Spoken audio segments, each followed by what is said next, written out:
दो सीट कह रहे हैं कि हार गए कुछ अंतरों से। अगर जीत जाते तो कांग्रेस से तो बड़ी पार्टी हो जाते आप तो। निश्चित हो जाता। तो फिर कांग्रेस ये क्या कह रही है कि 11 सीट हम लोगों को 11-15 सीट हरवाने का काम आप लोग कर दिए। कांग्रेस देखिए खिसियानी बिल्ली खंभा नाचे, ये देहात का कहावत है। क्योंकि हारा है तो उनको अब आरोप तो लगाना है। पिछली बार भी 5 गो जीते थे, अख्तरुल ईमान साहब अकेले रह गए। इस बार क्या होंगे? इस दफा जो लोग चुनाव जीत के आए हैं, हम लोग बहुत मजबूत लोग हैं, MIM के चाहने वाले लोग हैं। पिछली बार मजबूत नहीं थे, उसी क्षेत्र से जीत करके आए थे। पिछली दफा जो लोग भी जीते थे वो MIM के थे ही नहीं। विधायक जी कह रहे हैं साथ हैं, टूटेंगे नहीं। बिल्कुल नहीं, वैचारिक तौर पर आदमी विचारों से बनता है, रस्सियों से नहीं। हमारे लोग वैचारिक तौर पर बंधे हुए लोग हैं। बिल्कुल। नमस्कार, अब बोले भारत देख रहे हैं। मैं हूं आपके साथ कमलेश। हमारे साथ बातचीत करने के लिए AIMIM के विधायक हैं बायसी से। सबसे पहले आपको बधाई हो, जीत करके आए हैं। इस बार जहां लहर था NDA का, वहां भी आप लोग जीत गए। चलिए, आपका भी शुक्रिया, आपको भी बधाई।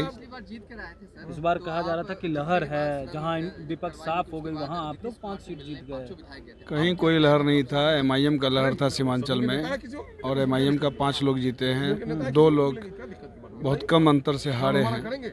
ये असदुद्दीन अवैसी साहब के प्रति लोगों का मोहब्बत था। अख्तरुल ईमान साहब की क़यादत में हम लोग चुनाव लड़े और ये रिजल्ट मिला है। इसके लिए हम सीमांचल के लोगों का, ख़ास तौर पे बायसी विधानसभा के लोगों का हम शुक्रगुजार हैं, शुक्रिया अदा करते हैं। 2 सीट कह रहे हैं कि हार गए कुछ अंतरों से। अगर जीत जाते तो कांग्रेस से तो बड़ी पार्टी हो जाते आप तो।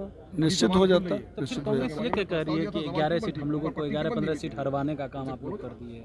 कांग्रेस देखिए खिसियानी बिल्ली खंभा नाचे, ये देहात का कहावत है। क्योंकि हारा है तो उनको अब आरोप तो लगाना है।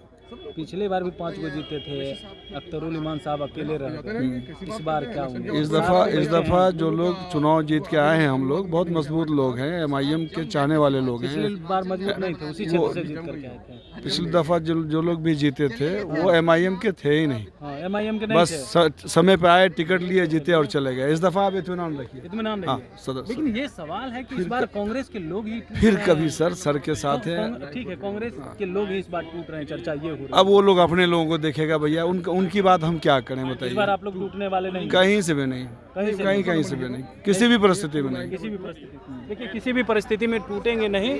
हम बातचीत करेंगे अख्तरुल ईमान से भी कि क्या कुछ कहते हैं। क्या कहिएगा? विधायक जी कह रहे हैं साथ हैं, टूटेंगे नहीं। बिल्कुल नहीं, वैचारिक तौर पर आदमी विचारों से बनता है, रस्सियों से नहीं। हमारे लोग वैचारिक तौर पर बंधे हुए लोग हैं। बिल्कुल। सदन में अरे खैरियत से, मैं दोबारा फोन लगाया था आपको, है ना। अख्तरुल ईमान है, कह रहे हैं कि एक साथ रहेंगे।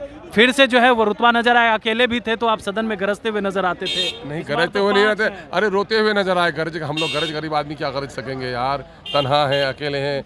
आज 5 आए हैं, फिर भी सीमांचल के मुद्दों पर लड़ रहे हैं। गरज नहीं रहे हैं, हम लोग रो रहे हैं। देखिए, हम लोग गरज नहीं रहे हैं, रो रहे हैं। सीमांचल के मुद्दे पर आगे भी लड़ेंगे। आखिर अख्तरुल ईमान ने ऐसा क्यों कहा कि हम लोग गरज नहीं, रो रहे हैं? 5 जीत करके आए हैं, सीमांचल के लिए लड़ाई लड़ रहे हैं। पिछले बार जीत करके आए 5, उसमें से 4 चले गए थे। लेकिन इस बार कह रहे हैं कि 5 में 5 एक साथ रहेंगे और एक साथ सीमांचल की लड़ाई लड़ेंगे। देखना दिलचस्प रहता है कि इस बार क्या MIM टूटता है या नहीं, या एकजुट रहता है। ये देखना काफ़ी दिलचस्प रहने वाला है। बने रहेगा बोले बात साथ, ताकि हर अपडेट हम अब तक पहुँचाते रहे। बहुत बहुत धन्यवाद।